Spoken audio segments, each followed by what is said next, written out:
It's wonderful to have so many people here today to honor and celebrate the accomplishments of Carl Goldstein. Now, Carl is shown here as the cover boy for Delaware Lawyer. This is a side of Carl that some of you may not know. He holds a law degree from the University of Pennsylvania. He was appointed to the municipal court for the city of Wilmington in 1970 and to the Superior Court for the state of Delaware in 1990. Carl retired in 2013 after 40 years of distinguished service in the legal profession. That law degree has come in handy for the Bluegrass community over the years. In 1966, he wrote the letter of incorporation for Bluegrass Unlimited, and he's written or reviewed countless contracts with bands, vendors, and venues. When IBMA announced this year's Distinguished Achievement Awards, this is how they described Carl. He has demonstrated unsurpassed passion, determination, integrity, and longevity in presenting bluegrass music for over 5 decades. As the chair of the Brandywine Friends of Old Time Music, he was persuaded by Ralph Stanley and Bill Monroe to launch what became the first Delaware Valley Bluegrass Festival on Labor Day weekend in 1972. Carl remained its festival director until stepping down in 2022 after 50 years at the helm. And in addition to this renowned IBMA award-winning festival, Carl has overseen and helped coordinate hundreds of other bluegrass and old-time shows. He's also maintained a Saturday radio show called Fire on the Mountain on WVUD at the University of Delaware for the past 46 years. Carl was inducted into the WVUD Hall of Fame in 2011. He is one of the most impactful individuals in the history of bluegrass music in promoting, preserving, and presenting our beloved music for all to enjoy, unquote. It was also under Carl's leadership that Brandywine Friends donated all the music, that's thousands of hours from 50 years of festivals and concerts, to East Tennessee State University's Appalachia Archive for preservation and research. Unless you think that Carl's contribution to music has been mostly administrative, I want to point out that he's also a musician. Okay, some of you fact checkers in the audience might not say that's correct, but I'm serious. He is a musician. He developed an interest in root music and radio at age 12 when he walked into WPWA in his hometown of Chester, Pennsylvania, and saw Bill Haley's band recording, of all things, a country music show. That interest continued as he played guitar with his law school pal, Shel Sandler, and as they visited venues in Baltimore, the New River Ranch and Sunset Park.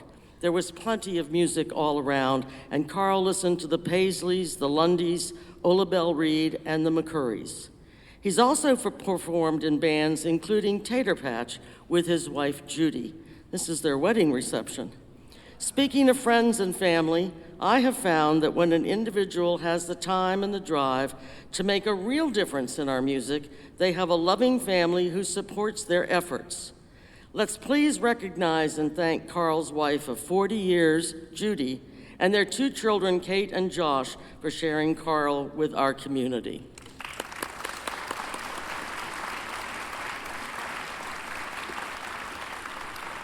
And finally, let me point out that thousands of people have enjoyed and learned about bluegrass and old time and roots music through Carl's efforts.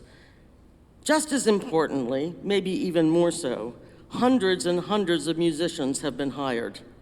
They've played music at a nice venue with a good sound system, and more importantly, they've all been paid for their work.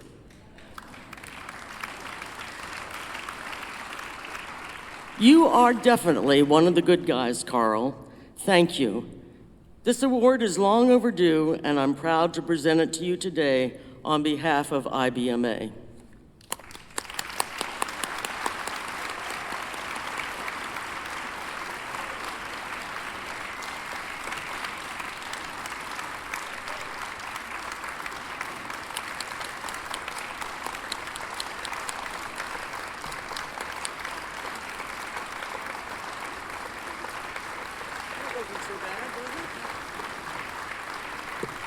Thank you.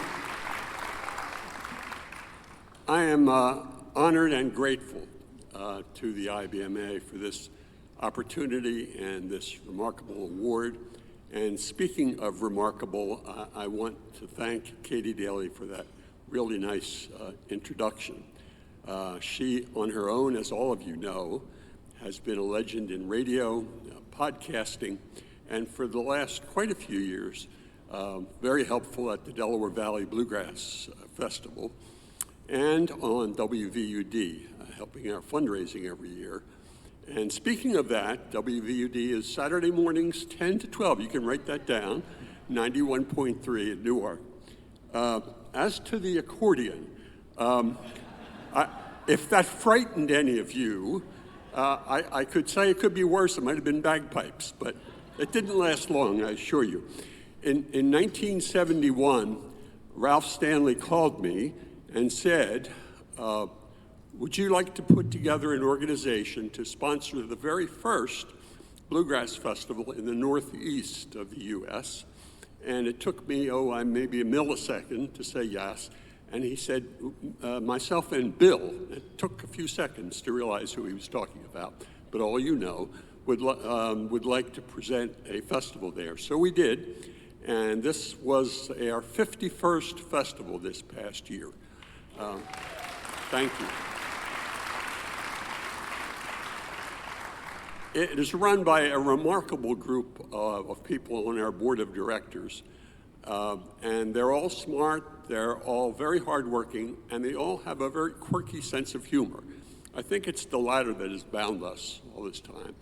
And after 50 years, I think that the term limits expired. So I surrendered that, and we have a wonderful group of people taking over. I'll introduce them quickly at our table. Brian Duffy is now chair of the Brandywine Friends of Old Time Music. Debbie Durant is now the festival director. Howard Parker, who's also at our table, does everything else. And my wife, Judy, all these 40 years, has done a huge amount of work with me, not only at the festival and our preparation, but also at the radio station. So this, like many of you, this, on my part, has been a labor of love. And all that time, in addition to the music, I've gotten to meet and know performers. I've gotten to know agents and other promoters, and it's been just a joy. So thanks to the IBMA, and thanks to all of you.